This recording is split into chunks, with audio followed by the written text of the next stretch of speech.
What if I told you the Gucci Mane you know might not even be the real Gucci? After prison, people swore he'd been replaced, cloned, controlled, even managed by his own wife. Sounds insane, right? But the internet exploded with evidence, conspiracies, and wild claims, and it all traces back to one crazy year. Stay tuned, because once you see what went down, you won't look at Gucci the same way again. People still joke about clone Gucci, and honestly, it used to bother him. When he first came home, seeing everyone laugh about it felt like they were dismissing all the work he'd done to get his life together. Instead of celebrating his growth, people claimed he wasn't even the real Gucci, just some government-made copy. The whole cloning conversation took on a life of its own. Some people swore there were facial recognition programs analyzing him, telling him how to act, what to say, and even how to contradict himself so he could balance the hip-hop scene. Others wondered if all these conspiracy theories said more about the hood mentality than anything else. But Gucci, after a while, he found the whole thing kind of funny, entertaining, even not because he felt like a clone, he didn't, but the internet can turn anything into a circus. Then Kanye jumped into the mix and pushed the rumors even further. He hinted that the real Gucci died in prison years ago, and the version we see today is some government-controlled duplicate managed by his wife, Kishi, who people started calling his handler. Wild stuff, especially since she runs his social media and keeps his image tight. People online even started comparing height differences, using photos of Kanye with Kim Kardashian and Julia Fox to prove something wasn't right. The internet never sleeps. Gucci wasn't the only one talking, either. Oh, Jehu Gucci still talks to hide his own reactions. And then there were the earlier warnings from people like Mac Breezy and even Nicki Minaj, who said something strange was happening long before the cloning rumors blew up, but nobody took them seriously back then. Everything traces back to 2013. A year that would go down as one of the most chaotic in Gucci Mane's career. It all began with what fans now call his infamous Twitter meltdown. Gucci went on an all-out social media rampage, lashing out at nearly everyone in his circle. Names like Nicki Minaj, Waka Flocka T, Angela Yee, Birdman, French Montana, and even Black China were dragged into his tweets. No one was safe. Every post, every reply seemed to carry a mix of anger, paranoia, and raw emotion, leaving fans and the hip-hop community shocked and scrambling to figure out what had triggered such an explosion. During this period, Gucci's actions weren't limited to tweets. He made bold moves in his professional life too. He publicly kicked Waka Flocka out of Brick Squad, the group they had built together over the years. Citing differences that he framed as betrayals or stylistic theft, he accused other artists of copying his sound, his fashion, and his overall persona, creating tension across the industry. People watched in disbelief as one of hip-hop's most influential figures openly called out his peers, exposing rivalries and personal grievances for the entire world to see.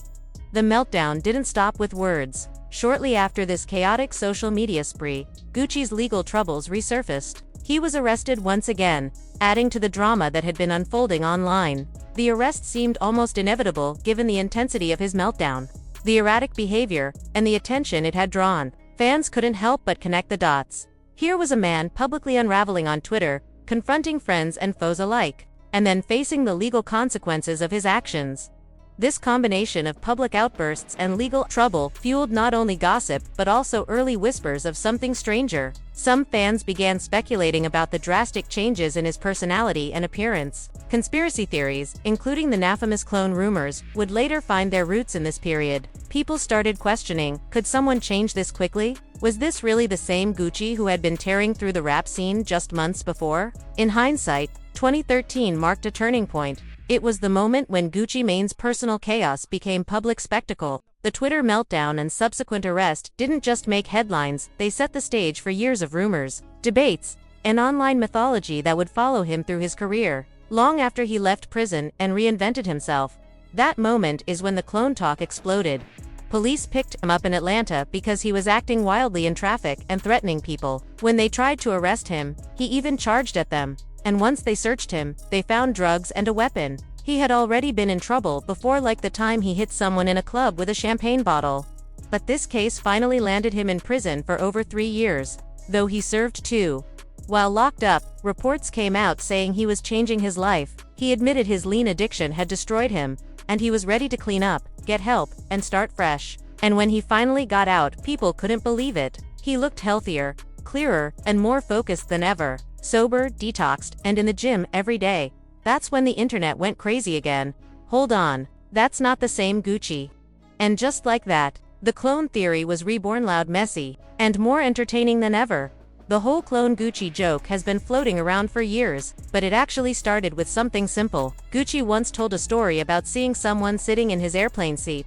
He didn't even want to talk to the guy, but he had to tell him to move. When the dude realized it was Gucci, he tried to joke his way out of it, but Gucci wasn't having it.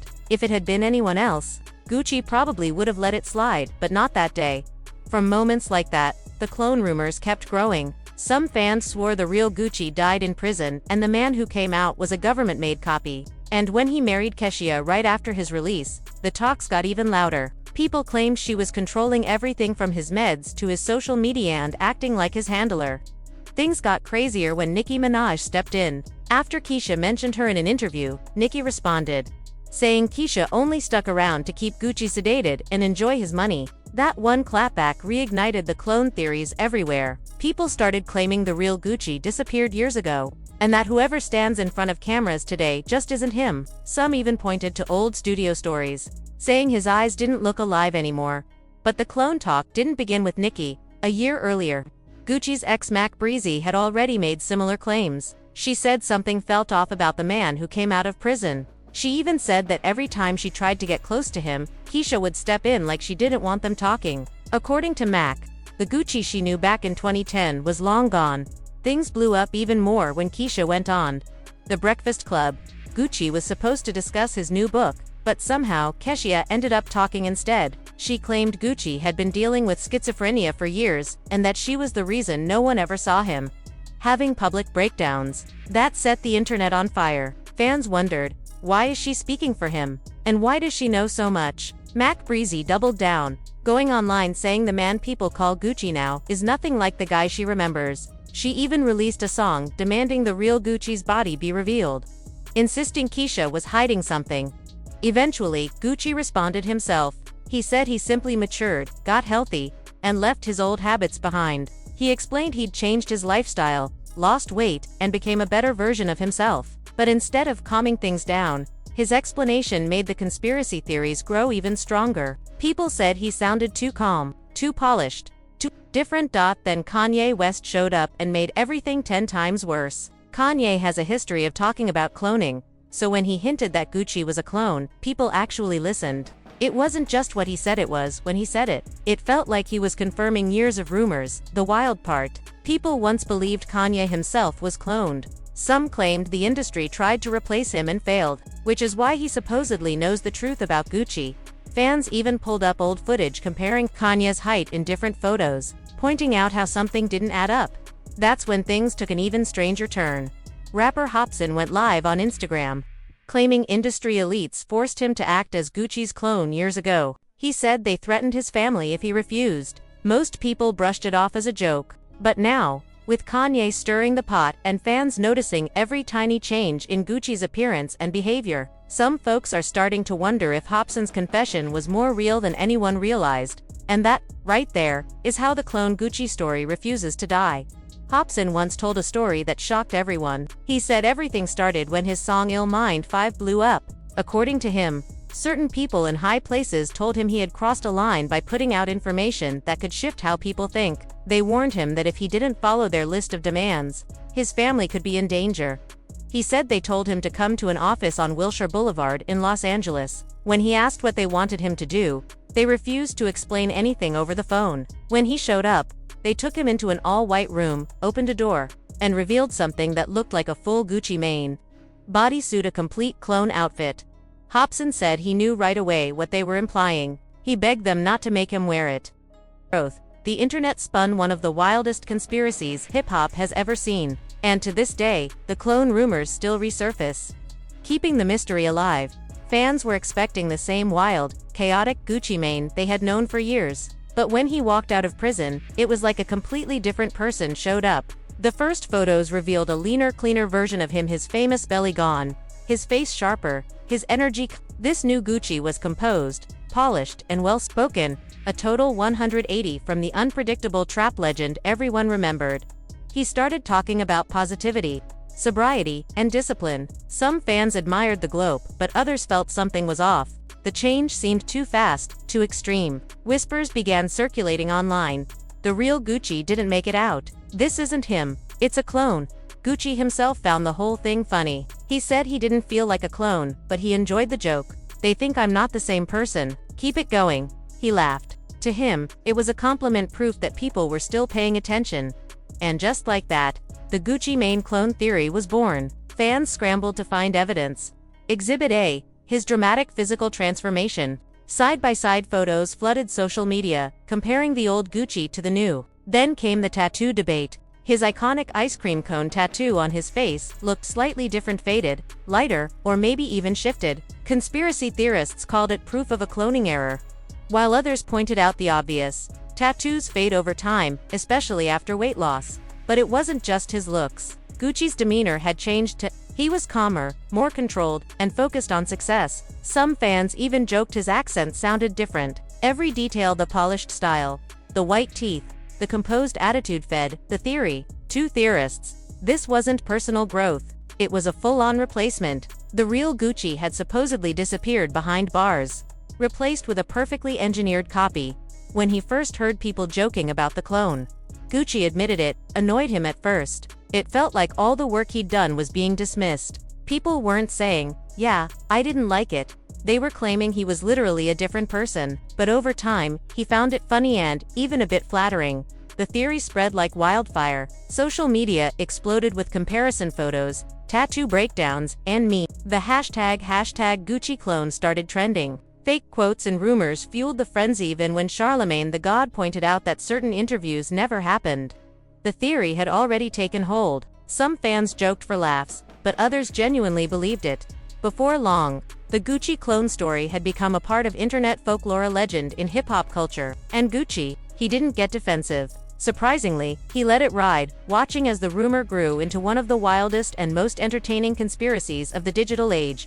Instead of getting defensive, Gucci played it cool. He even teased the rumors a little. At one point, he posted a Snapchat video, smiling, saying he wouldn't confirm or deny the clone accusations. That calm, playful reaction sent fans spiraling. Some saw it as a confession. Why not just deny it completely, right? Then he dropped the first day out the Fed's music video, and there he was, literally showing multiple versions of himself, clones included. A clever nod to the rumors, sure, but conspiracy theorists took it as proof. And just when the internet thought it couldn't get any wilder, Kanye West added fuel to the fire, rapping, "Now that Gucci's home, it's over for you Gucci clones and champions." Suddenly, everyone was talking.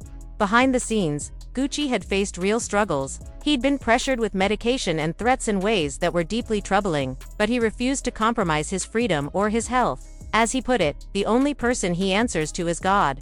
Stories like this, combined with Hollywood's dark reputation of control and disappearance, made the clone rumors feel almost believable to some. By 2018, Gucci opened up in a GQ interview about his transformation. He admitted he had changed, truly loved who he'd become, and embraced a healthier lifestyle. On Instagram, he even posted a side-by-side photo of his old and new self with the caption, "Haters gonna say you was cloned." His humor and lighthearted approach kept the rumor alive but also worked as clever PR. The theory stuck because it fit into something bigger: our obsession with celebrity transformations and skepticism about what's real. In a world dominated by filters, Photoshop, and curated images, believing in cloning can feel easier than accepting real change. Fans also missed the old, wild Gucci, so the clone idea let them hold on to the version of him they grew up with. But look closer. Everything about his change is normal human growth: weight loss, discipline, and a clean diet. In prison, tattoo differences, natural fading, lighting, or maybe a little laser touch-up. His calm, polished attitude, the result of sobriety, reflection, and putting in real work. Even collaborators like Jonathin confirmed it. Gucci grew through personal effort, not replication.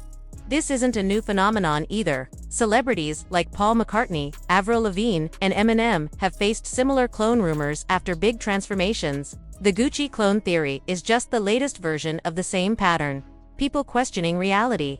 Because real change can be hard to believe. At the end of the day, the rumors tell us more about us than Gucci. They show our obsession with fame, control, and the idea of perfection. Is there any real proof he was cloned? Absolutely not. Even agencies like the CIA would call it science fiction, yet the story persists online not because anyone truly believes it, but because it's entertaining, dramatic, and meme-worthy.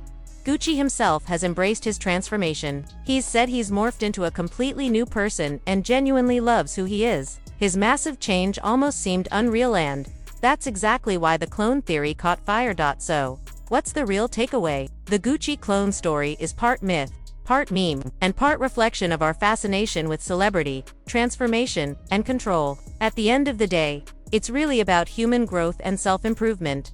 Now the question is yours. Was Gucci really cloned, or is this just a perfect example of someone working hard to change? And what about Kanye? Did he actually hint at something deeper? Or was it just another wild internet theory? Let me know in the comments, and don't forget to like, subscribe, and hit the notification bell so you don't miss our next deep dive into another wild, messy story from hip-hop history.